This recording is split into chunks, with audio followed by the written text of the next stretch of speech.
नमस्कार दोस्तों, आइए हम संविधान की प्रस्तावना के एमसीक्यू करते हैं। और इसमें प्रस्तावना का फर्स्ट एमसीक्यू है आपका नंबर 1।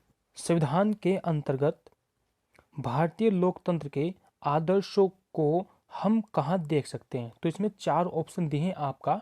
ऑप्शन ए भाग 1 में, ऑप्शन बी प्रस्तावना में, ऑप्शन सी भाग 3 में और ऑप्शन डी भाग 4 में। तो इसमें आपको सही आंसर का चयन करना है। तो दोस्तों इसमें सही आंसर है आपका बी, प्रस्तावना में आप देख सकते हैं। क्वेश्चन नंबर सेकंड, इस सेकंड क्वेश्चन में पूछा कि 42वें संविधान संशोधन अधिनियम 1976 द्वारा प्रस्तावना में किस शब्द को नहीं जोड़ा गया है? तो दोस्तों आपको इसमें बताना है कि किस शब्द को नहीं जोड़ा गया है। इसमें आपको 4 शब्द दिए हैं। ए धर्मनिरपेक्ष, और बी ऑप्शन है समाजवादी, सी ऑप्शन है गुटनिरपेक्ष और डी है एकता और अखंडता। तो इसमें आपको सही ऑप्शन का चयन करना है। तो इसमें सही आंसर है आपका सी, गुटनिरपेक्ष शब्द को 42वें संविधान संशोधन अधिनियम 1976 द्वारा प्रस्तावना में नहीं जोड़ा गया है। राइट दोस्तों। नेक्स्ट क्वेश्चन आपका है 3। इसमें पूछा गया है कि भारतीय संविधान की प्रस्तावना के बारे में कौन सा कथन सही है? तो इसमें आपके 4 कथन दिए हुए हैं। ऑप्शन ए समाजवादी धर्मनिरपेक्ष शब्द 1950 में लागू संविधान के अंग थे। ऑप्शन बी में दिया गया है जो आपके समाजवादी और धर्मनिरपेक्ष शब्द हैं इनके बारे में पूछा जा रहा है इस क्वेश्चन में। तो बी में कहा गया है कि उक्त शब्द मतलब कि समाजवादी और धर्मनिरपेक्ष शब्द 1976 में संशोधन द्वारा जोड़े गए। फिर ऑप्शन सी में पूछा गया है कि उक्त शब्द मतलब समाजवादी और धर्मनिरपेक्ष शब्द 1985 संशोधन द्वारा जोड़े गए। और डी में पूछा गया है उक्त शब्द संविधान की प्रस्तावना के अंग नहीं है। तो इसमें आपको सही आंसर का चयन करना है। तो दोस्तों इसमें सही आंसर है आपका बी, मतलब कि जो समाजवादी और धर्मनिरपेक्ष शब्द हैं वो आपका 1976 में संशोधन द्वारा जोड़े गए थे। तो नेक्स्ट क्वेश्चन है दोस्तों इसमें 4 नंबर, इसमें है भारतीय संविधान ने किस प्रकार के लोकतंत्र को अपनाया है? तो इसमें 4 ऑप्शन दिए हैं। ऑप्शन ए संवैधानिक राजतंत्र, ऑप्शन बी वंशानुगत लोकतंत्र, ऑप्शन सी लोकतांत्रिक राजतंत्र और ऑप्शन डी है लोकतांत्रिक गणतंत्र। तो इसमें आपको 4 ऑप्शन में से राइट आंसर का चयन करना है। तो दोस्तों इसमें जो भारतीय संविधान ने लोकतंत्र को अपनाया है वो आपका लोकतंत्र है दोस्तों। इसमें क्वेश्चन का आंसर है डी, लोकतांत्रिक गणतंत्र को भारतीय संविधान ने अपनाया है। तो अब इसमें क्वेश्चन नंबर 5, भारतीय संविधान की प्रस्तावना के अनुसार भारत के शासन की सर्वोच्च सत्ता किसमें निहित है? 4 ऑप्शन दिए हैं। ऑप्शन ए जनता में, ऑप्शन बी मतदाता में, ऑप्शन सी राष्ट्रपति में, ऑप्शन डी संसद में। तो आपको सही आंसर का चयन करना है। तो बताना है आपको भारतीय संविधान की प्रस्तावना के अनुसार शासन की सर्वोच्च सत्ता किस में निहित है? तो दोस्तों इसका सही आंसर है ए, जनता में निहित है। अब आपका क्वेश्चन नंबर 6 है।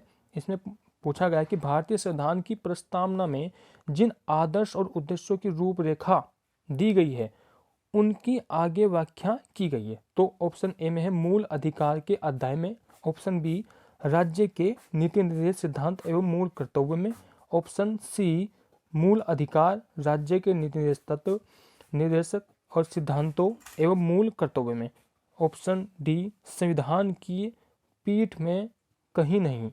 तो इसमें आपको सही आंसर का चयन करना है। तो इसका सी आंसर सही है।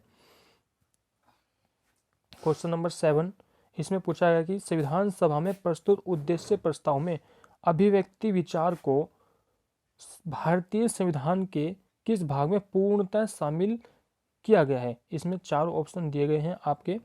इसमें फर्स्ट ऑप्शन आपका प्रस्तावना है, बी ऑप्शन मौलिक अधिकार और सी ऑप्शन राज्य के निर्देश तत्व और डी ऑप्शन मूल कर्तव्य। तो आपको सही ऑप्शन का चयन करना है। तो इसमें आपका ए ऑप्शन सही है, प्रस्तावना। नेक्स्ट क्वेश्चन, भारतीय संविधान की प्रस्तावना में से क्या स्पष्ट नहीं होता है? तो ये बताना है आपको। इसमें 4 ऑप्शन है। ऑप्शन में संविधान का सूत्र, ऑप्शन बी शासन के ध्येयों का विवरण, ऑप्शन सी संविधान को लागू करने की तिथि। ऑप्शन डी, संविधान को अंगीकृत, अधिनियमित, आत्म अर्पित करने की तिथि। तो इसमें से आपको सही आंसर का चयन करना है। तो दोस्तों, तो इसमें आपका ऑप्शन सी सही है। संविधान को लागू करने की तिथि प्रस्तावना में स्पष्ट नहीं होती है। नेक्स्ट क्वेश्चन 9, इसमें पूछा गया निम्नलिखित में से किन उद्देश्यों को भारतीय संविधान उद्घोषित नहीं करता है। तो इसमें आपके 4 ऑप्शन हैं। नंबर ए, समाजवादी, आर्थिक और राजनीतिक न्याय। ऑप्शन बी, विचार, अभिव्यक्ति, विश्वास, धर्म, उपासना की स्वतंत्रता। ऑप्शन सी, प्रतिष्ठा और अवसर की समता। और ऑप्शन डी है इसमें अंतर्राष्ट्रीय शांति और सुरक्षा की अभिवृद्धि। तो आपको इसमें बताना है सही आंसर कौन सा है।